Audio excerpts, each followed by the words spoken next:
Hello everyone, कहो कैसे हो आप सब। आशा करते हैं मेरे सारे फ्रेंड बहुत अच्छे से होंगे। सो गाइस, अभी आप लोग रिकैप देख रहे हो मेरे ससुराल ब्लॉग पार्ट 1 का। तो आप लोगों से जो भी ससुराल ब्लॉग पार्ट 1 नहीं देखे हैं तो उसका लिंक जो है मैं आई बटन पे डाल दी हूँ, आप लोग जाके वहाँ से चेक कर सकते हो। और ये है ससुराल ब्लॉग पार्ट 1। और अभी जो मैं शेयर करने जा रही हूँ आप लोगों के साथ वो है ससुराल ब्लॉग पार्ट 2। तो मैं पहुँच गई हूँ जिस सोसाइटी मेरे छोटे ससुर जी ने घर खरीदा है। तो बस जो मेरे छोटे ससुर जी घर खरीदे हैं और ये है वो वाली फ्लैट। और इसमें आई थिंक 26 फ्लोर है और इसमें कितना 16 फ्लोर पे ये मेरे ससुर जी ने घर खरीदा है। तो बस उसी घर का आज गृह प्रवेश है और हम सब यहाँ इकट्ठा हो रहे हैं। तो आप लोग अगर पार्ट 1 नहीं देखे होंगे तो आप लोगों को समझ नहीं आएगा। तो जिन्होंने पार्ट 1 ब्लॉग नहीं देखा है वो जाके देख के आए, तभी ये वाली ब्लॉग आप लोगों को समझ आएगी।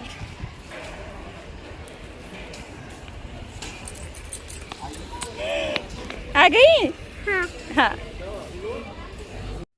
तो गाइस, हम सभी इकट्ठा हो गए हैं एक जगह, क्योंकि हम दूसरे फ्लैट में थे और अभी जो जिस फ्लैट में गृह प्रवेश होगा वो दूसरे जगह है। तो हम सभी यहाँ इकट्ठा हो गए हैं और यहाँ कोई खाली हाथ अंदर नहीं जाएगा घर के अंदर। तो इस बच्चे सबको देखिए, ये जितने सारे दिख रहे हैं ना छोटे छोटे बच्चे, सभी मेरे देवर हैं, ननद है, ये सब सभी। और ये जो दिख रहे हैं ना ये दो साड़ी वाली, ये मेरी पीसी सास है। बहुत ही अच्छी है मेरी ये पीसी सास। तो आप लोग पूछ रहे थे ना कि मेरी ससुराल फैमिली में कौन कौन है। तो मेरा ससुराल फैमिली जो है ना बहुत बड़ा फैमिली है। आप लोगों को एक एक करके मैं मिलाऊंगी। अभी तो हाफ के हाफ मेरे फैमिली आए हैं यहाँ। तो मालूम है आपको यहाँ रखी हो, डेरा कहाँ रेसिडेंस कहाँ रखी हो? शनिवार रविवार तो बंद रहता होगा।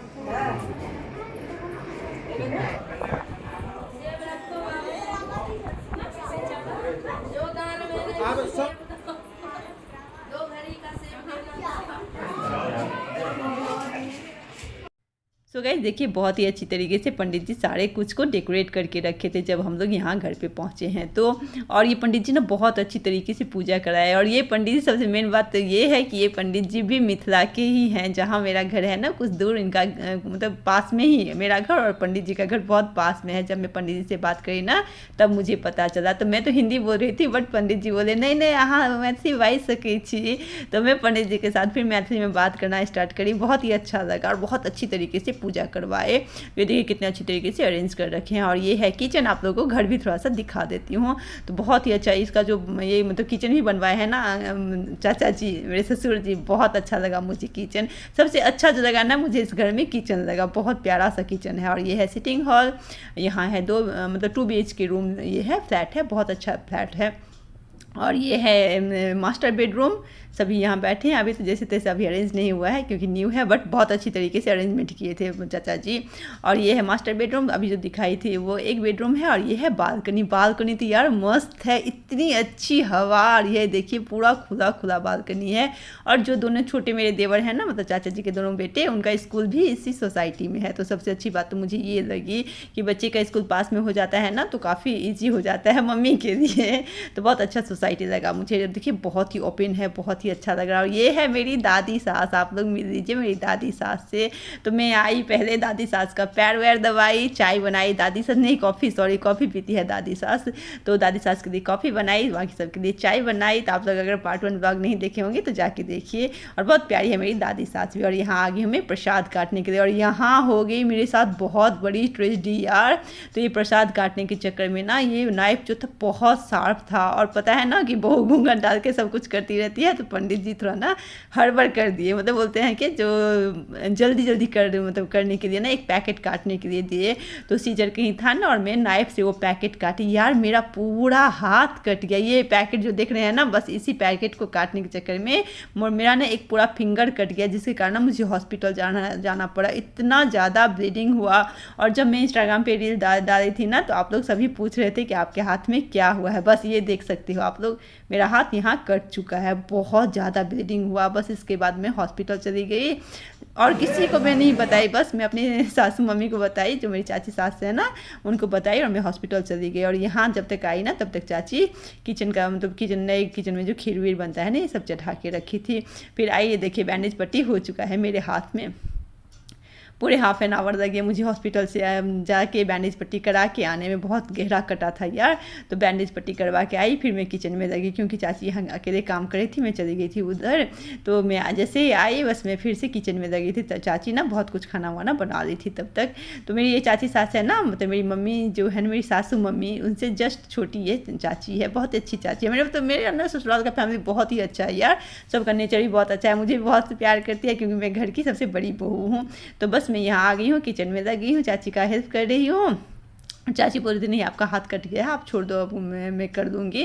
मैं नहीं चाची कोई प्रॉब्लम नहीं है, मैं इसीलिए बैंडेज पट्टी करवा के आ गई कि मैं काम कर सकूँ, नहीं तो अगर छोड़ देती ना वैसे तो फिर मैं कोई काम नहीं कर पाती और बैठना पड़ता मुझे।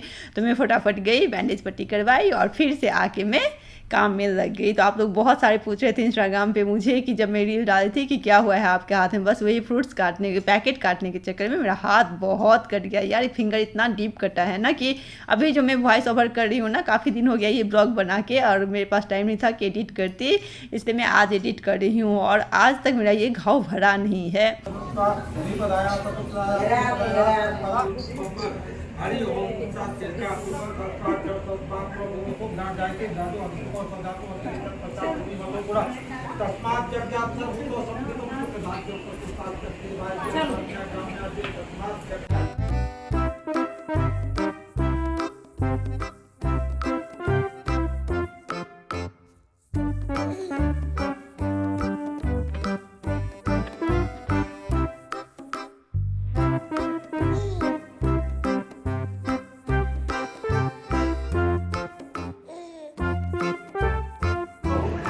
यही वीडियो में जाएगा सारा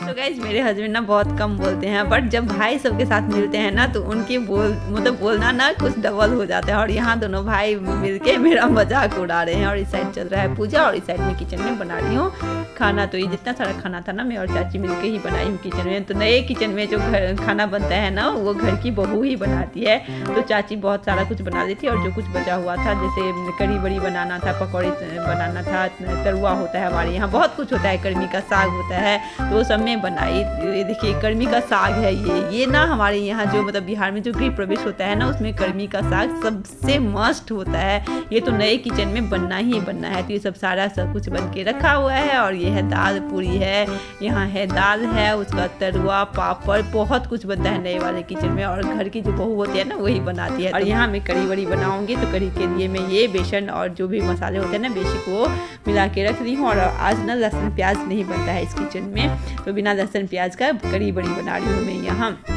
तो बड़ी बना के रख दी हूँ पहले ही और यहाँ कढ़ी बनेगी अभी। तो कढ़ी में मैं डाली हूँ थोड़ा सा बेसन और सारे बेसिक मसाले हैं, थोड़ा सा था दही और इस सबको अच्छी तरीके से गैस को कम कर दी हूँ फ्लेम को और अच्छी तरीके से मिला दी हूँ। और इसमें डाल दूँगी थोड़ा सा पानी, नहीं तो गैस के फ्लेम को हाई करके डालती तो क्योंकि उसमें दही डाली थी तो फट जाता है, इसलिए कम करके मैं डाल दी हूँ। तो बस अभी मुझे कढ़ी बड़ी बनाना है। और कर्मी का साग जो सबसे मस्ट होता है ना, बिहार का जो गृह प्रवेश होता है, बिहार के घर में किसी का भी गृह प्रवेश होता है ना तो कर्मी का साग सबसे अर्जेंट होता है। तो बस स्वाद अनुसार डाल दूंगी नमक और थोड़ा सा छोड़ दूंगी बॉयल होने के लिए। तो सबसे कर्मी का साग ना मस्ट होता है। तो आप लोगों में से किस किस के यहाँ जो गृह प्रवेश होता है उसमें कर्मी का साग बनाया जाता है, मतलब जो कर्मी का साग होता है ना उसका एक आइटम होना ही चाहिए, उसके बिना गृह प्रवेश नहीं होता है।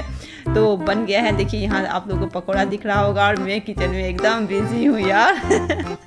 तो गाइज आप लोगों से जो भी बिहार के होंगे तो मुझे कमेंट सेक्शन में आप लोग जरूर बताइएगा कि आप लोगों के यहाँ गृह प्रवेश कैसा होता है, क्या मतलब क्या अर्जेंट होता है। जैसे कि मैं बोली कि कर्मी का साग, मुझे जहाँ तक पता है कि बिहार में जो गृह प्रवेश होता है ना तो कर्मी के साग के बिना नहीं होता है। तो बस कुछ इस तरीके का दिख रहा है न्यू वाला किचन, पूरा फैला हुआ है, यहाँ खाना बन रहा है। तो यही हाल होता है नए किचन में, कुछ मिलता है कुछ नहीं मिलता है, बट बहुत अच्छी तरीके से सब कुछ बन गया है और बहुत अच्छी तरीके से पूजा भी हो रहा है। तो आप लोगों से जो भी इस चैनल पे न्यू होंगे, अगर ब्लॉग थोड़ी सी पसंद आ रही होगी तो प्लीज़ सब्सक्राइब कर देना इस चैनल को।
विषय के लिए होते रखा ले तो मन नहीं रहेगी हमारा तो फुटबॉल हमने नहीं खेला 10 टा नहीं ब्राह्मण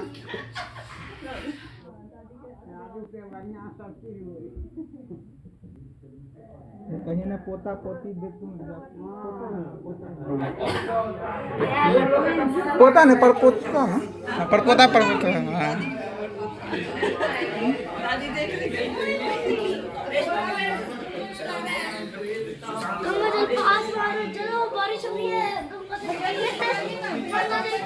पनीर का खुआ करवे आपको खाना ही पड़ेगा बस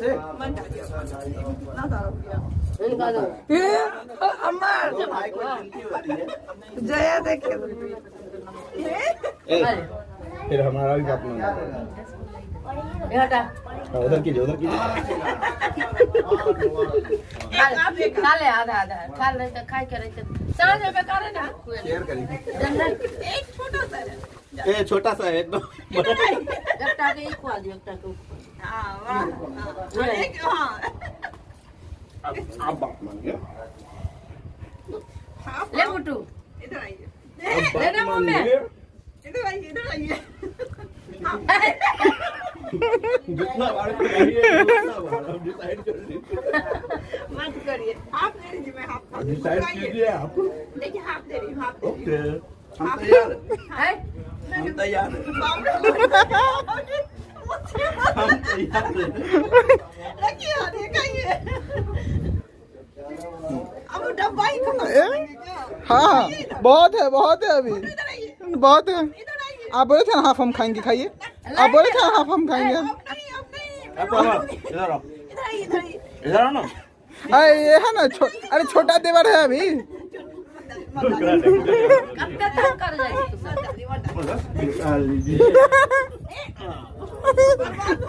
अब तो आप लोग आओ चलो चलो हम अपने लोग बेटो चलो आई सब तक खाने से आज फंसी है भाभी बकरा बकरा हला बढ़िया ना बकरा एक नहीं ना एक नहीं हाँ मेरा वाला सिस्टम हाँ बस वही होगा हाफ के बदला हाफ तुम भी मुंह में देना हाँ तुम भी मुंह में देना एक्सचेंज ऑफर में नहीं तो एक्सचेंज बर्बाद मत करिए हाँ तो इसीलिए वो खुद खा लीजिए ना सिंपल सा फंड है एक्सचेंज ऑफर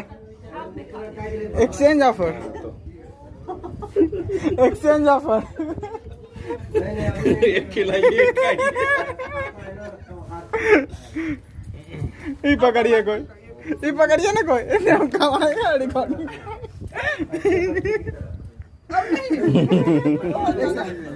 इसका तो रिकॉर्डिंग बनता है पेपर हटा दो गुट्टू पेपर के साथ ही खिला देगा डिसाइड कर लीजिए